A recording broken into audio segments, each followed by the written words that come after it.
Olá pessoal, tudo bem? Então hoje a gente vai começar com um tópico de modelos de cores, né? De novo na nossa disciplina de visão computacional. O que a gente vai ver na aula de hoje mais especificamente, né? Revisar o conteúdo que a gente aprendeu durante a semana.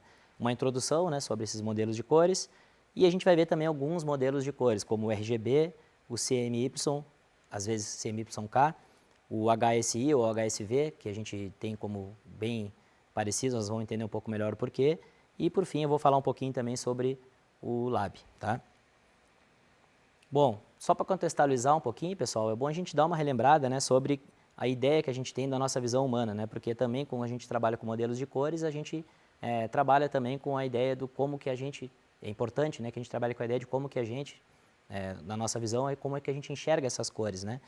E, infelizmente, né, a gente sabe, né, que embora cada vez mais a gente tenha conhecimento sobre o processo de como funciona o sistema visual, né, humano, ele ainda não tem um entendimento completo, né, não só da área visual, como de várias outras áreas, né, várias outras características que a gente tem do ser humano, né. E a gente tem também muita informação sobre o córtex visual, né, que é uma parte do cérebro que é totalmente relacionada com a visão e que é amplamente estudada, né. E a gente tem apenas uma ideia aproximada, né, do que desses diferentes componentes eles acabam fazendo. Mas a gente sabe também, né, o lado bem positivo disso, é que novas descobertas o tempo todo sobre a visão estão sendo feitas, né? E isso faz com que também que a gente aprende na área de visão computacional, o tempo todo também acabe evoluindo e alterando, né? E aí tem uma pergunta, um desafio para fazer para vocês, né, que eu falei um pouquinho já nas aulas anteriores, né, mas o que vocês acham? A nossa visão, ela é fácil ou difícil? Para os seres humanos, né, a visão ela é fácil ou difícil? Então é uma pergunta que é um pouco controversa, né, porque a gente teria, eu tenho até uma figura que pode explicar melhor isso, né, dá essa ideia de que se é fácil ou difícil, ela pode ser as duas coisas, depende do ponto de vista que a gente está analisando, né. Ela é fácil porque para nós a gente tem uma facilidade de visualizar e reconhecer objetos, pessoas, etc., de uma forma extraordinária, né, que para nós a gente não faz esforço para isso, né, então para nós ela é fácil, mas o entendimento de como isso é feito, não quer dizer que o que está lá dentro do nosso sistema visual é algo simples, né, pelo contrário, é bastante complexo, então naturalmente acaba sendo também difícil de entender e principalmente, né, de reproduzir na máquina, né. E aí, como é que o nosso sistema, como é que a gente lida com o reconhecimento de cores? Como que o sistema visual humano reconhece as cores, né? A gente já viu, sabe bem isso, né? Já desde cedo, né? Que a gente, na verdade, a gente enxerga a luz, né? O reflexo, né? O que reflete dos objetos, né? Tanto é que se a gente apagar as luzes, a gente acaba não enxergando nada, apesar de tudo que tiver na nossa volta tiver colorido, né? E aqui a gente tem, só para relembrar, né? O que faz parte da luz visível para o ser humano, né? São as luzes, são as ondas nesses comprimentos mais especificamente que estão aqui, né? E elas estão divididas até em relação a cores, né? Então a gente vê aqui, por exemplo, o comprimento de onda em torno de 700 nanômetros é vermelho, e a gente tem o laranja aqui com 600, 580 o amarelo, 550 o verde, e aí vai indo, né? Até que a gente tem lá embaixo um azul, violeta, uma cor um pouco mais... começa a ficar até um pouco difícil de distinguir o que está aqui à esquerda e à direita, né? Que no comprimento de onda de 400, né? E a gente também tem vários outros tipos de onda, como ondas de rádio, micro-ondas, infravermelho, né? Ultravioleta, raios X e raios gama, que existem, né? A gente sabe que existem essas ondas, só que a gente não consegue, né? As luzes, né, com comprimento de onda, a gente não consegue enxergar, não é visível ao olho humano, né? Então, o primeiro passo para a gente poder entender, falar um pouco sobre modelos de cores, é entender também quais são as cores que a gente visualiza, né? Porque a ideia da visão computacional também é fazer algo que a gente enxergue, né? O ser humano enxergue, né?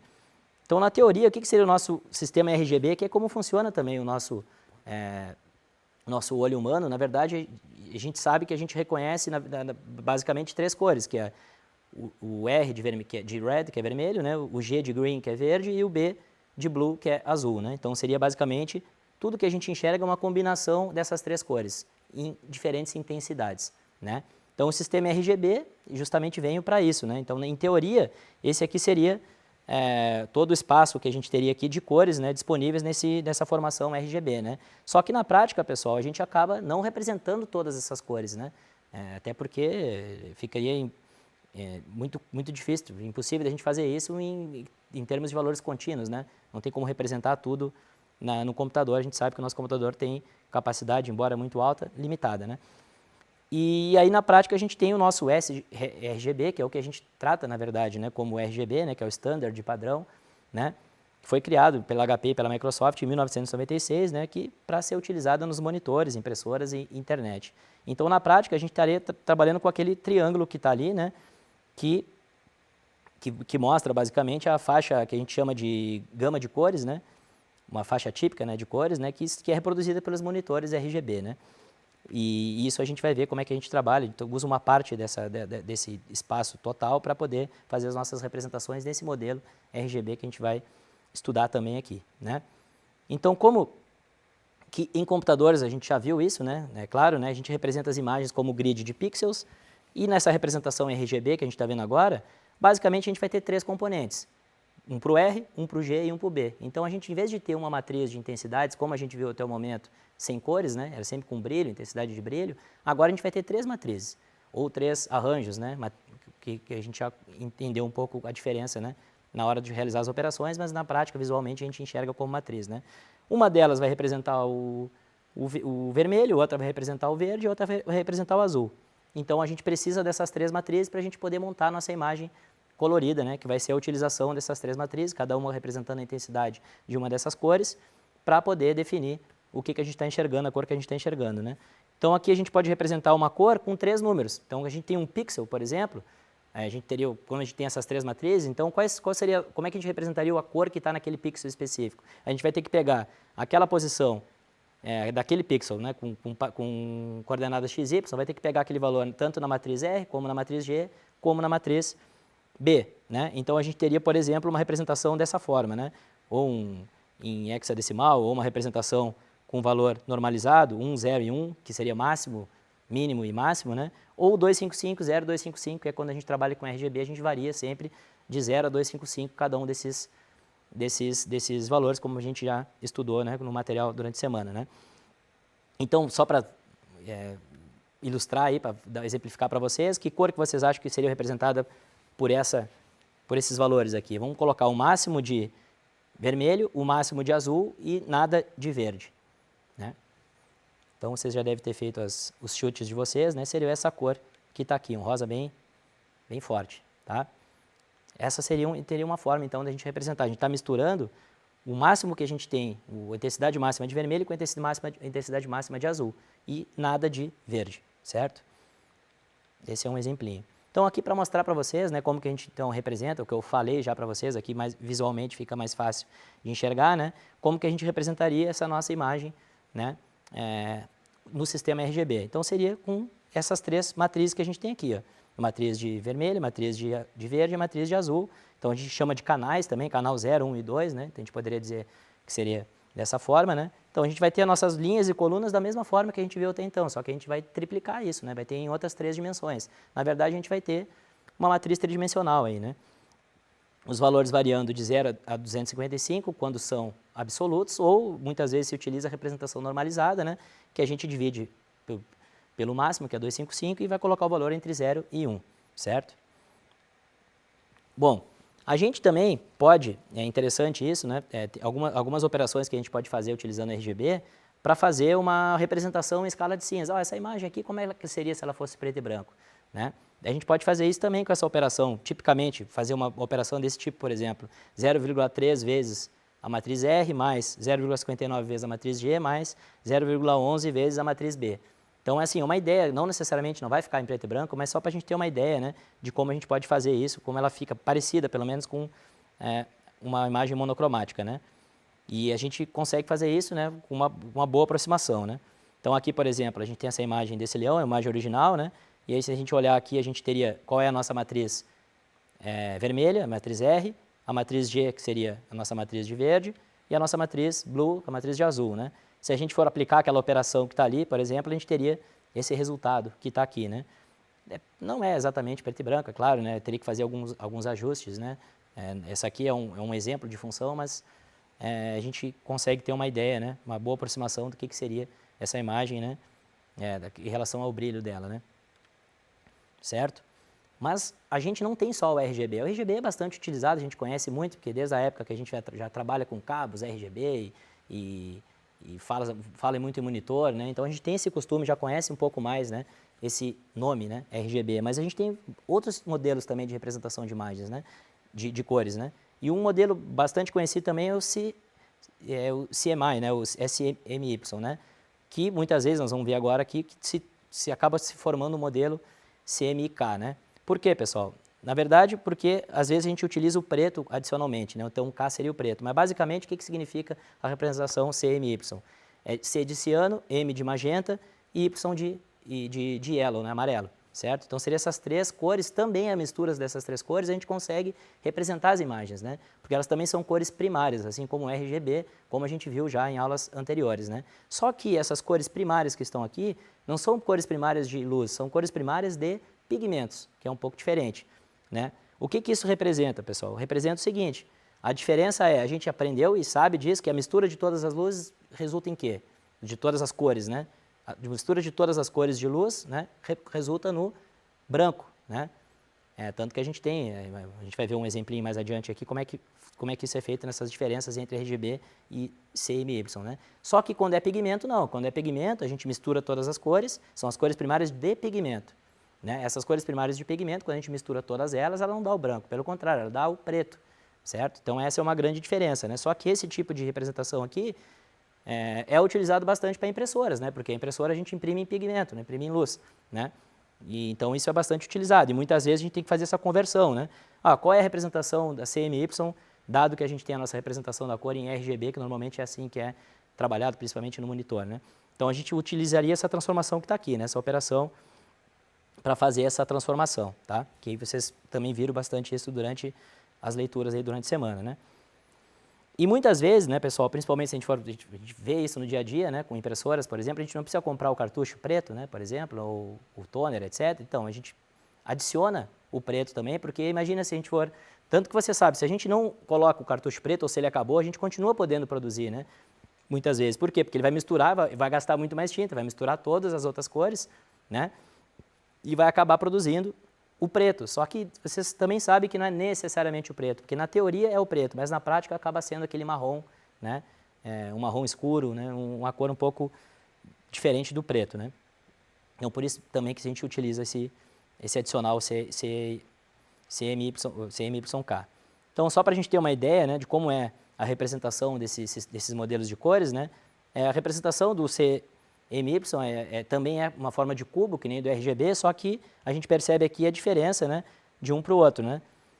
Só para contextualizar vocês aqui, pessoal, está invertido, tá? O da esquerda é o CMY, porque o título está invertido em relação ao título, né? E o da direita é o do RGB, né? Então a gente vê que à medida que a gente vai aumentando a intensidade de blue, de azul, de red, que é vermelho, e de green, que é verde, então a gente vai somando, entrando em todos os eixos aqui, ó, vai o máximo para cá, o máximo para a esquerda, né? E o máximo para a direita, para cima, para a direita e para a esquerda. A gente vai chegar aqui no branco, né? A intensidade máxima em todas as cores, né? E aqui já é o contrário. Se a gente vier para cá e para cima, a gente vai chegar no preto, né? Então mostra para vocês como é que é essa representação na forma de cubo, certo? Bom, outro sistema de representação de cores, um outro modelo de representação de cores é o HSV, muitas vezes também conhecido como HSI, né? Que ele é muito baseado na percepção de luz, né? É um sistema bem interessante que nos permite também fazer a divisão melhor dessas nossas imagens, né? Então, na verdade, ela tem três componentes, esse modelo, né? A matiz, ou seja, mostra a tonalidade, né? Ele define qual é a tonalidade na nossa imagem, a saturação, né? O quanto é colorido, né? O quanto tem a intensidade dessa cor, né? E o valor, né, que o quão brilhante é, muita gente chama de intensidade, né, por conta da intensidade, que nada mais é do que o brilho, a intensidade do brilho da imagem, né. Então ele facilita, esse sistema aqui, ele facilita bastante a transformação de imagem, né. Por exemplo, a gente muda a matiz, então a gente já está mexendo na tonalidade, a gente consegue fazer essas transformações de forma mais direta, assim, consegue entender melhor o que a gente está fazendo nessas transformações, né. Então a gente pode aumentar a matiz, por exemplo, mexer na tonalidade, ou aumentar a saturação para mexer na intensidade das cores, né? A gente vai ver alguns exemplos aqui como que a gente pode fazer isso. Então, por exemplo, a gente tem essa imagem que está representada aqui com essas 3 componentes, né? A componente da matriz, da saturação e o valor. Eu coloquei aqui em inglês só para ficar sempre com vocês lembrarem do HSV, né? De Hue, Saturation and Vary, tá? E aí o que a gente pode fazer com essa imagem aqui? Ó, se a gente pegar a nossa matriz, a nossa imagem, né, que representa aqui a nossa saturação e multiplicar por 2, só essa componente aqui, né? Olha o que sai da imagem da esquerda e chega na direita. A gente vê que as cores ficam mais intensas, né? Dá para ver que a intensidade da cor aumenta. Fica tudo, as tonalidades, tudo muito parecida, né? Mas a cor ela fica mais forte, mais vibrante, né? E outras operações que a gente pode fazer aqui, por exemplo, aumentar o valor, né? Multiplicar por 2 a componente do valor, né? Que é o do value, né? O que acontece? A imagem ela fica mais clara, porque a gente aumentou o brilho, né? Que a gente tinha conversado antes ali, que é o que representa aquela componente, né? Ou, por exemplo, a gente pode mudar a matiz, que é o quê? A tonalidade da cor, né? Se a gente mudar a matiz, a gente muda a tonalidade, certo? Continua com o mesmo brilho e tal, com a mesma ideia, né?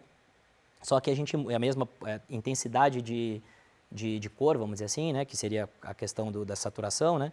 Mas a gente muda a tonalidade. Então, a gente viu aqui que a gente mudou, né? Essa tonalidade da imagem da direita aqui, né? E outra coisa, a gente pode também setar essa matiz, né, para uma cor favorita. Por exemplo, eu gosto de roxo, eu vou pegar essa imagem aqui, vou botar uma matriz, vou utilizar ali uma matriz toda roxa. Então agora essa imagem ela vai ficar vai ficar toda cheia de tons de roxo, né? Como a gente está vendo o resultado à direita aí. Tudo que tem cor é roxo, né? Então isso é interessante. Também mostra como representa bem, né, a tonalidade, né? Tanto que se a gente for trabalhar com RGB, fazer esse tipo de mudança, a gente vai ter que mexer nas 3 matrizes, vocês percebam? Vai mudar as cores, não é de uma forma tão simples, tão direta como a gente consegue fazer aqui. Por isso que esse sistema também, esse modelo de cores é bastante utilizado, né? Ou a gente pode também mexer na matriz para definir um padrão. Agora, colocando esse padrão aqui de cores, olha o que acontece lá com a nossa imagem também, né? Ela acaba ficando com várias tonalidades ali que a gente definiu com aquela imagem padrão, né? Que a gente colocou aqui, né? Transformou, mudou, né? Essa imagem da matriz por aquela ali, né? Aquela componente, né? Ok, pessoal? E por último aqui mais um exemplinho, né? Quando a gente quer, por exemplo, aumentar e linearizar, né? A saturação, né? Aumenta o valor da saturação, mas ela pega até um certo limite, né? Depois a gente lineariza, né? Então a gente teria esse resultado também aqui da modificação na imagem, certo? Então aqui está a imagem original que a gente está vendo, né? Bom, o que mais que a gente pode falar? Basicamente um resumo sobre da utilização desses diferentes sistemas, né, de modelos de cores, né? O RGB, então, é o padrão de câmeras, é o que a gente utiliza bastante em monitores, é o modelo de cores mais conhecido, né, que a gente tem, né? O HSI, HSV, né, coloquei aqui como sendo parentes, né, eles nos permitem separar melhor, né, que nem a gente viu ali, e trabalhar melhor, né, operar melhor sobre essas imagens, né? A gente também tem outros sistemas, outros modelos de representação de cores, né, para citar aqui para vocês apenas, né? O Cielab, né, que a gente tem uma intensidade mais 2 canais de cores. Tem o YIQ, que é o sistema utilizado em sistemas de TVs coloridas, e Y representa a intensidade, né? E tem, por exemplo, esse aqui também, o Opponent, que é um modelo de cores que foi proposto nesse artigo aí, né? O Schoen-Ballard, eu não sei exatamente como é que pronuncia, né? A gente sabe que o nome próprio, a pronúncia varia, né? Em muitos lugares, né? Em 1991, então foi proposto à época e tal. E se a gente for fazer uma pesquisa, a gente vai ver vários outros modelos de cores também, né, ou propostas né, que às vezes a gente foi proposta, mas não foi utilizado, né. E para resumir para vocês apenas esse sistema, o Cielab, também conhecido como Lab, ou L*A*B, né, que também é uma forma, como é que é o shape aqui, né, o espaço dele, né, de representação, né, que seria nessa forma dessa esfera aí, né. Então é um outro modelo de representação também, né, que ele é também conhecido como espaço de cor, né, Cielab, né, e atualmente é o mais popular aí dos espaços de cores uniformes, né, que são usados para avaliar as cores, né. Então ele tem essa ideia de que correlaciona bem, né, os valores de cor com a nossa percepção visual, né. Então, se quiserem também, é um tópico interessante para estudar e entender melhor esse tipo de modelo de representação de cores, né. Então, só para concluir a nossa aula, né, a gente fez uma introdução, né, sobre a origem, a motivação para representação de cores, de imagens coloridas. Não faria sentido a gente trabalhar com visão computacional e não representar, né, imagens coloridas. Então, de novo, é tudo baseado no modelo de representação humana, né? E vimos alguns modelos de cores aqui, né, principalmente o RGB, o CMY e o SI, e no final a gente viu também um pouquinho sobre o Lab. Ok, pessoal? Então, na próxima semana, a gente vai trabalhar, na próxima videoaula, a gente vai trabalhar com processamento de imagens coloridas, então, ok? Obrigado.